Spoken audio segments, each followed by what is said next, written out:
The forest was normally busy this time of year, full of trucks and families driving through. But last summer, during COVID, it was very quiet out there.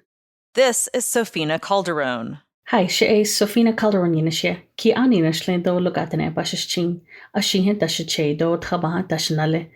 Di tunines tizede nasha. Aze itlin nishle. I introduced myself in Navajo and I said that I was of the Towering House clan born for the Reed people. My maternal grandfather was of the Salt clan and my paternal grandfather was of the Edgewater clan. Sophina is a family physician in Tuba City, Arizona. But growing up in the Western Navajo Nation, her family would spend a lot of time in the forests near the Grand Canyon. My dad would get us all up about 5 a.m. or so, and we'd all jump in the truck, and they would have their chainsaws and axes, and we would head on out to the forest. They were going to haul wood. Wood hauling is a whole process that's usually happening throughout the summer and into the fall months to prepare for winter, for when the cold temperatures arrive, and to be able to warm our homes.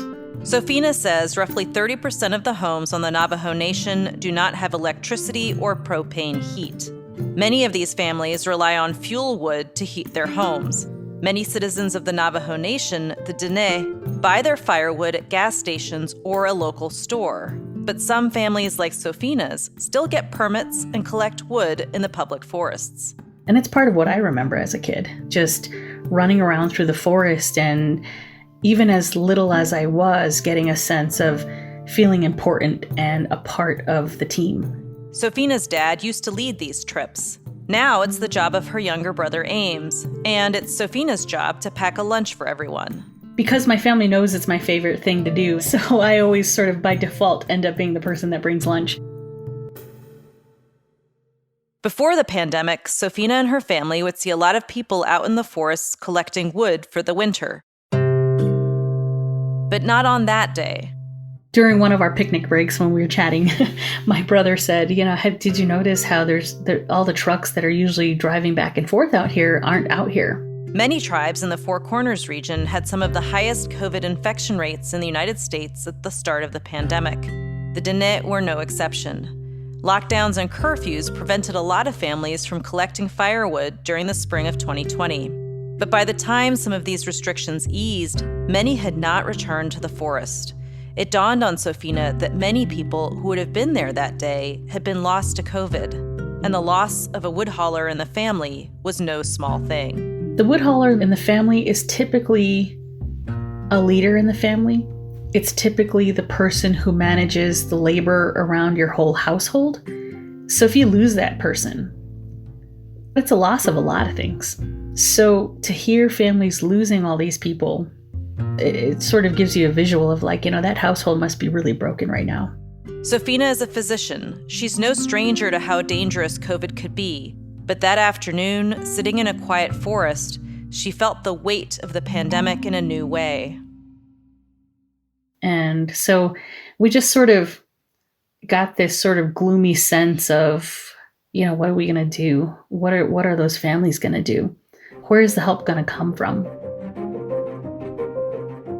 The COVID-19 pandemic is just the latest health threat Native people have had to face since the arrival of European settlers.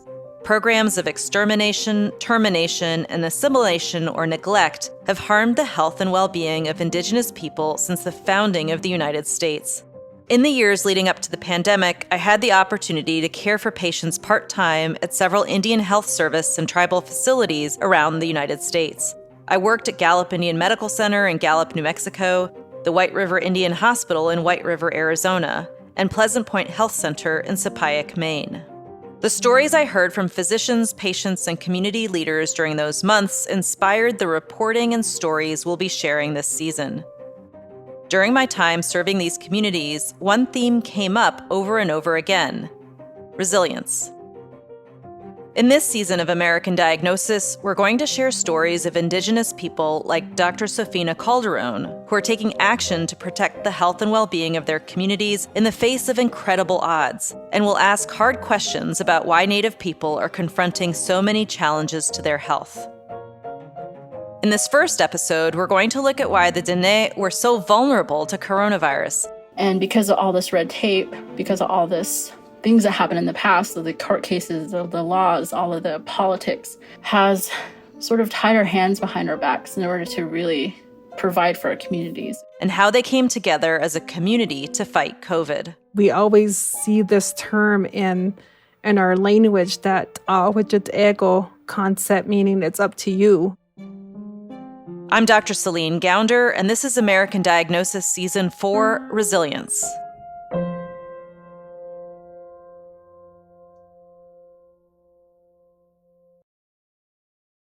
When the first cases of coronavirus were reported, no one knew what to expect. In our own culture, we don't talk about death.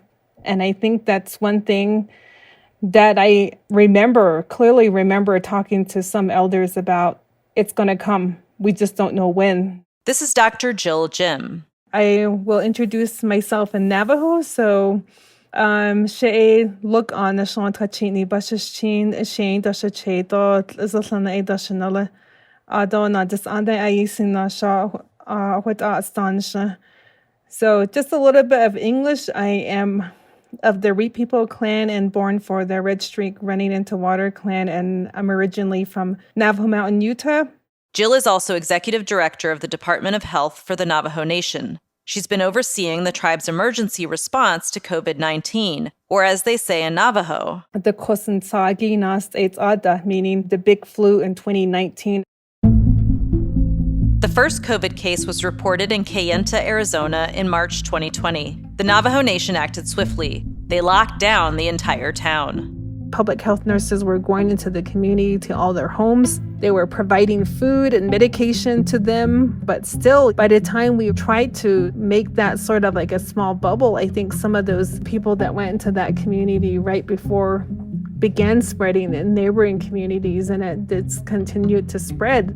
The Navajo Nation quickly had one of the highest per capita COVID infection rates in the United States. At the time when we hit our first surge, we were hitting rates higher than New York at the time, and it just grew. Jill says the virus was unpredictable. It seemed to jump around the Navajo Nation at random, and all the while, the deaths mounted. Tribal leadership ordered mask mandates, lockdowns, and curfews. These were among the strictest COVID prevention measures in the country. Those decisions were made only because I think it was so uncontrollable.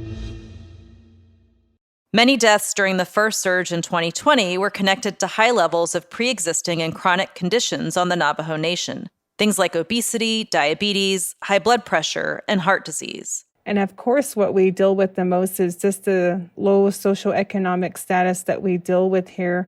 Dr. Ernestine Chaco had been thinking about these same underlying issues for a while. Hello, my name is Ernestine. So, yat she Ernestine Chaco yinchia, tuahananishla, halsoy bashashin, nake, deneta shache kiani dashanella. What that means is that I am near the water, born for the Meadow people, and my paternal grandparents are Towering House, and my maternal grandparents are of the Mexican clan. Ernestine grew up on the opposite side of the Navajo Nation from Sophina, a town called Standing Rock, New Mexico.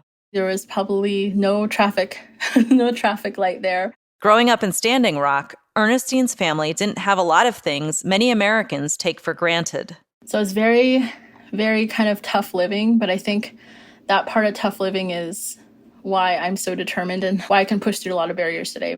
Ernestine used that same determination to study hard and go to college. She went to medical school at the University of California, Davis, and then she took a leave of absence to get her law degree from the University of New Mexico. My goal in life was to always try to understand the poverty that I grew up in, because I knew it was more deeper than just my mom not having a good job or my mom having to have food stamps. There was something deeper going on. In the spring of 2020, Ernestine was back at UC Davis, just a few months away from finishing her MD. She became frustrated with the news coverage of COVID on the Navajo Nation. So I want to shine a spotlight on the Navajo Nation here because it hasn't really gotten a lot of attention. I remember watching NBC, ABC, like any channel you'd see, news clips about how bad COVID was hitting the Navajo Nation. Well, the Navajo Nation, located in parts of Arizona, Utah, and New Mexico, has been one of the hardest hit areas of COVID-19 and now has the highest infection rate in the United States. Leaders say the spread of the virus is, quote, uncontrolled. It just showed a lot of the poverty and didn't really explain why things were happening. The Navajo Nation is larger than West Virginia, but 40% of the people who live here don't have electricity. Many of these people, you guys, are living without running water or electricity. With rampant poverty and lack of infrastructure, fighting COVID has been an immense challenge. So this is a very vulnerable population. And made me think about why it was happening. And I think that was part of the reason for why I started researching and why I started thinking about those issues. In law school, Ernestine would often get questions about how the law affected health on the Navajo Nation. At the time, she struggled to explain the connection. But then when COVID happened, I felt like a lot of these issues really brought to light a lot of the things that I had been thinking about during law school. In public health, we call these social determinants of health. So these can be things ranging from social economic status, it can be access to resources. So it's looking at other causes of issues that can create barriers to health. One of the most talked about social determinants of health is the lack of access to healthy foods. So, for example, in the Navajo Nation in New Mexico, there are only 3 to 4 grocery stores in a large base area of the reservation. So people would have to go hour to 2 hours to get access to fresh produce. So when you talk about that, then you're like, oh, well, then if they don't have access to fresh produce, then they will not have good diet, therefore can lead to more diabetes. This lack of healthy food options can also contribute to the spread of coronavirus. For example, Gallup is a major intersection for a lot of Navajo people who would travel hours to get to the grocery store there. So there's a lot of lack of access that sort of crowded people into certain cities. So there's just a lot of different barriers and things that happened during COVID that made the rates of COVID worse on our reservation. Housing is another one. Many Diné households are multi-generational. Grandparents, parents, and children often live under the same roof. Many Diné families choose this arrangement because of cultural values around family and respect for elders. But for some, a lack of housing on the Navajo Nation makes multi-generational housing a necessity. During the pandemic, it created a situation where the risk of coronavirus exposure was dangerously high for older family members. Ernestine looked at what was happening around her on the Navajo Nation and started to think about something called the Marshall Trilogy. That's a series of Supreme Court cases dating back to the 1820s that make up the foundation of tribal sovereignty in the United States. And one case in particular started to feel especially important: Johnson versus Macintosh. So basically, this person, Johnson, bought a tract of land from the Pinkeshaw Indians. The Pinkeshaw lived in what is now Virginia. After the American Revolution, that piece of land Johnson bought became part of the Commonwealth of Virginia and, by extension, the United States. Then 35 years after they gave that land to the United States, they sold it to Macintosh. Johnson sued. He claimed the land was his because he bought it from the Pinkeshaw before the United States even existed. So this became a very contentious case because then it became the question of whose land is it? Who does this land belong to? Does it belong to the Native people or does it belong to the United States? When we come back, we'll hear what the court decided and how the repercussions of that decision are affecting the health and well-being of the Diné and other tribal nations today.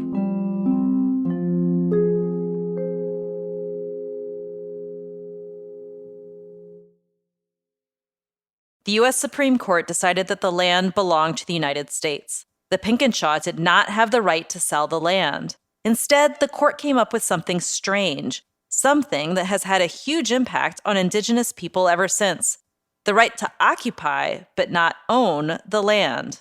Here's Dr. Ernestine Chaco again. The way I describe this occupancy is, for example, you have a car, right? You have a title to the car. You can sit in your car. You can drive your car. That is what it means to own the car. But under the right of occupancy, things are different. What it means is that you have the right to drive the car. You have the right to sit in the car. You have the right to tell who can be in your car. But you can't sell that car because that title belongs to somebody else. In this case, the United States government. Native people can be on the reservation, they can have a home on the reservation, but they can't sell that land.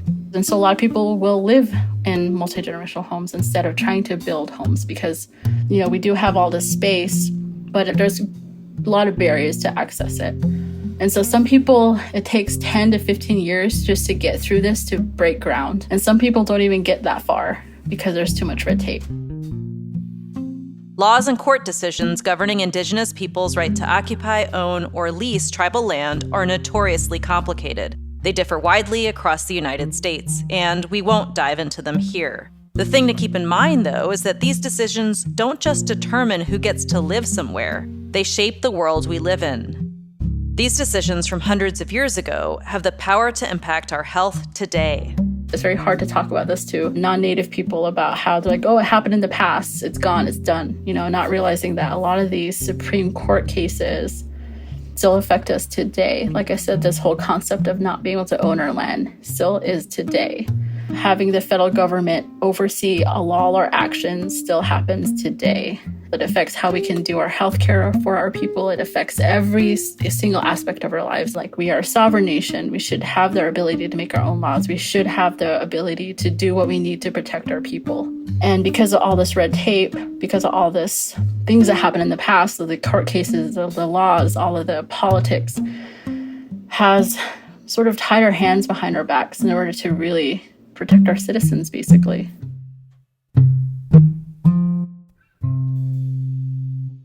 These same kinds of legal and economic constraints have hindered people's ability to get access to phone lines, broadband, electricity, water, and heat their homes. Sophina Calderon says elders are especially at risk. The saddest thing is, when I get a grandma that hitchhiked her visit in the middle of winter and she tells me, I'm out of firewood. I got to try to make it back home before sunset so I can gather more dry brush and bushes to start my fire for tonight because I have no firewood. This was a challenge before the pandemic. Last summer, Sophina and her brother worried about how COVID could make this difficult situation even worse. We just had a general sense of, I don't think people are going to be ready this winter. Up till now, Sophina's family had been collecting wood for themselves and a few other families. If they wanted to help more people, they were going to need a much bigger source of firewood. So we started to brainstorm a lot about where we could get more wood. Sophina reached out to an old friend who worked at the U.S. Forest Service. Within a day, he texted me. He said, you have to call me back. I've got some great news. And so I called back and he said, I just found out that there's this program called Wood for Life. Wood for Life distributes timber that's been cleared for forest restoration to tribal communities. The wood can be used for fuel, cooking, or ceremonies. Wood for Life offered Sophina and her brother Ames 400 cords worth of wood. And I thought, 400 cords? Is there that much? 400 cords of firewood is enough to fill 800 pickup trucks. My brother and I, we were just mind blown and we were like, wow. And so we just jumped at it and we said, okay, we'll run with this. Along the way, they started to meet families, churches, and other groups that were also collecting firewood and other supplies for people in need. Sophina and her family worked with local officials to find some place to process all this firewood. They were excited and they jumped on it and they helped us right away. And they gave us access to the fairgrounds. The annual Western Navajo Fair had been canceled because of the pandemic. The local chapter house had erected a big white tent on the fairgrounds that became the community's COVID relief headquarters. Public health nurses would stop by to pick up food and other supplies to deliver to families who couldn't travel because of COVID. Soon, thanks to Sophina and her brother, they'd be able to deliver firewood too. Now they were just waiting for the first shipment to arrive. My brother and I had gotten word that, okay, the first load is going to come tomorrow. Sophina rushed to finish her work at the clinic so she could get to the fairgrounds by lunchtime. She wanted to see the first truck arrive. Me and my quirkiness for liking picnics and things like that, I had stopped off at the store. I picked up a bag of chips and some sodas. Sophina met her brother at the fairgrounds. They climbed into the flatbed of his truck and waited. And we're just, eating our chips and drinking our sodas. And we hear this truck coming in. And you hear the semi and it's sort of air brake sort of slowing down. And he was like, I think it's coming, it's coming. They opened the gates. Several semis drove onto the fairgrounds with the first delivery on December 18th, 2020. After the trucks left and everything was unloaded and everyone left, we walked around and we just stood out there watching and just stood there in front of the load that was just unloaded. And we said, wow, there's 30 more coming after this.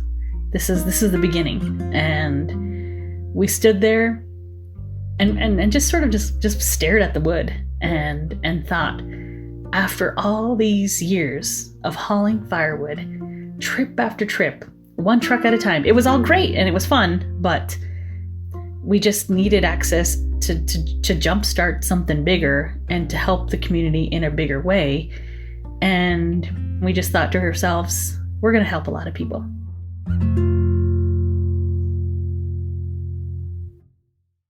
And a different kind of help was just around the corner. The first COVID-19 vaccines got emergency use authorization that same month. We had a really high vaccine uptake early on that we think contributed to the decrease in cases right after early January. That's Dr. Jill Jim again. Soon, the Navajo Nation would roll out one of the most successful vaccination campaigns in the United States. By April 2021, the Navajo Nation had vaccinated 50% of its residents, more than any U.S. state at the time. But there were a lot of challenges along the way. When vaccine efforts were rolled out nationally, there was conversations about go to your local CVS or Walgreens, but that doesn't work on Navajo because we don't have any sort of places like that. The same forces Dr. Ernestine Chaco described that limited housing and other infrastructure on the Navajo Nation were working against Jill, too. There were few clinics to cover such a large territory. Staff was also in short supply. We had dentists that were running the health command or running part of those response groups. So every person had to be accounted for to some way in their local response. Many of these issues are true for large parts of rural America. What really stood out about the Navajo response was the community's ability to rally around vaccination as a common good. Jill believes the devastating impact of the first wave of the pandemic shaped people's opinions early on about the importance of vaccines. That approach to thinking about the community and how someone's actions can affect others is a big part of Diné culture, she says.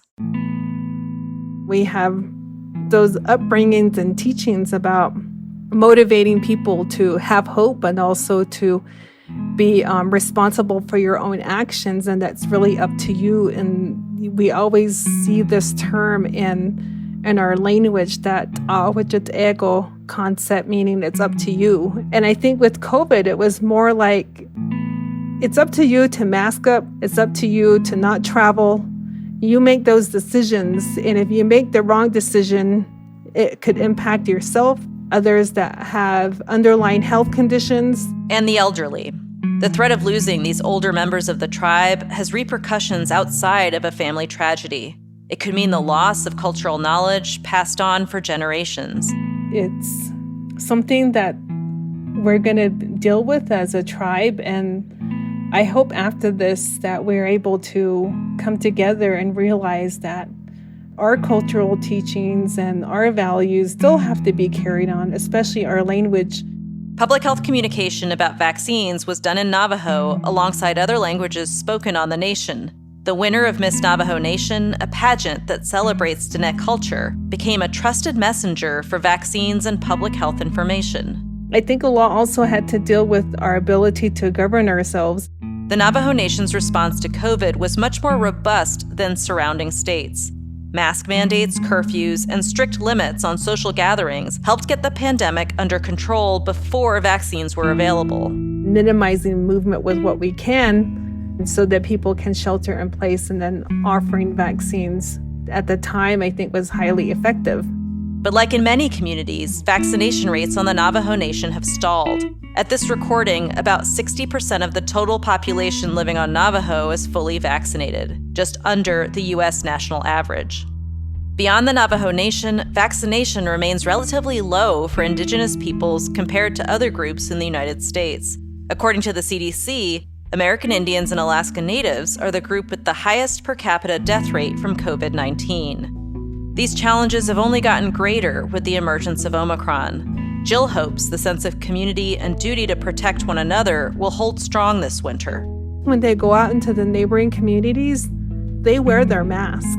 And people look at them weird because they're wearing their mask. But our tribal leaders and ourselves, we always try to say, don't ever feel uncomfortable. Do not be ashamed that you're wearing your mask, that you're doing this to protect yourself and your elders, and do the best that you can. So I think that's what's different here, is that our people know that wearing a mask is very important.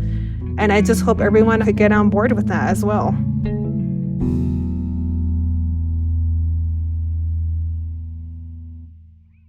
Dr. Sophina Calderon saw that same sense of community solidarity at the fairgrounds. Sophina would work in the clinic all day and then cut wood at night. They had put out a call for anyone who could help to come chop wood.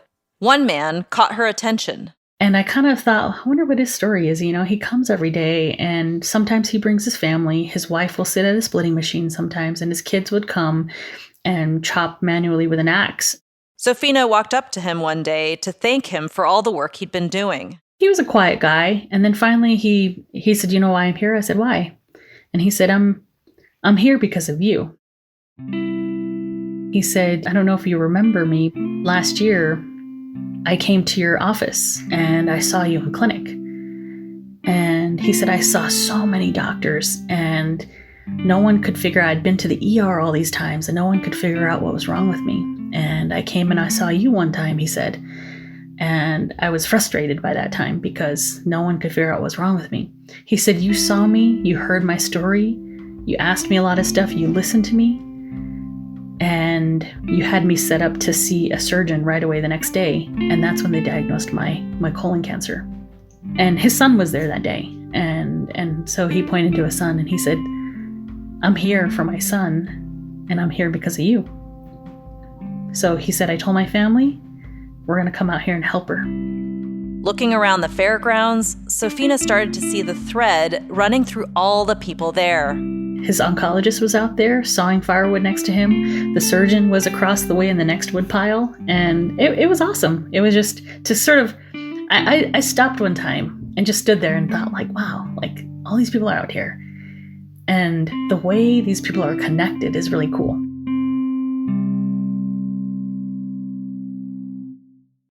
That strong sense of community and resilience helped get a deadly pandemic under control. It inspired a nation of people to get vaccinated to protect their elders, their culture, and themselves. It helped people like Sophina and her family step up in a time of need and do what formal authorities could not.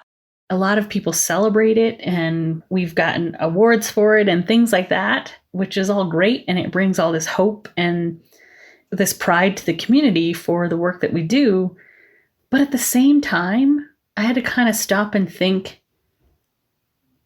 what is it and where is it higher up in our administration and those who manage things across the Navajo Nation?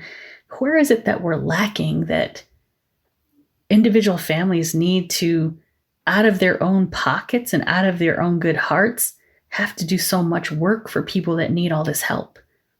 Like, why is that happening? And it just made me question a lot of things like that. Resilience is complicated.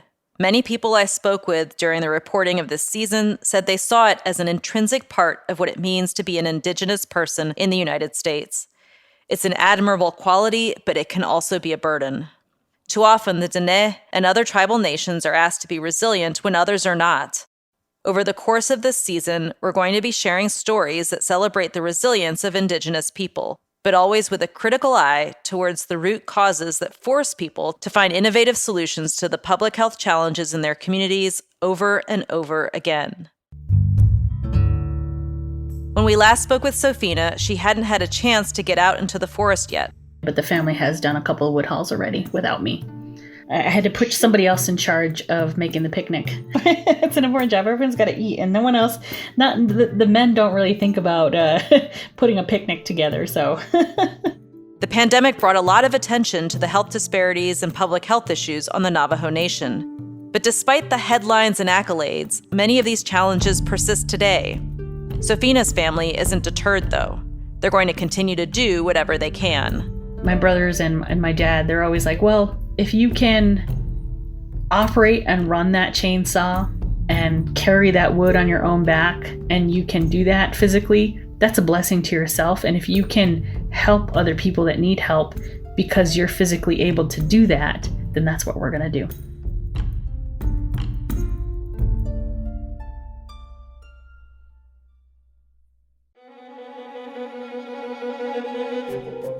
This season of American Diagnosis is a co-production of Kaiser Health News and Just Human Productions.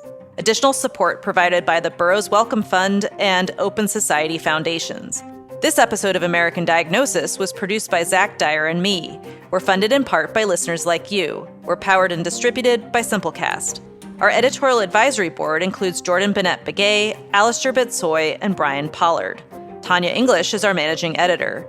Una Tempest does original illustrations for each of our episodes. Our interns are Brian Chen, Julie Levy, Sophie Varma, and Maji Kadri.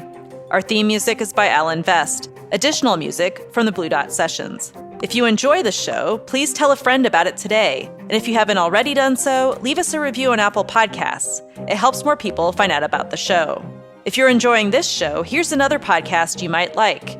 What the Health with host and KHN Chief Washington Correspondent Julie Rovner. Each week, she gathers top reporters from outlets including the New York Times, Politico, and CNN to discuss the latest health news. Confused by all the health policy jargon, What the Health breaks it all down. Follow Just Human Productions on Twitter and Instagram to learn more about the characters and big ideas you hear on the podcast. And follow Kaiser Health News on Twitter, Instagram, and Facebook. Subscribe to our newsletters at khn.org so you never miss what's new and important in American healthcare, health policy, and public health news. I'm Dr. Celine Gounder. Thanks for listening to American Diagnosis.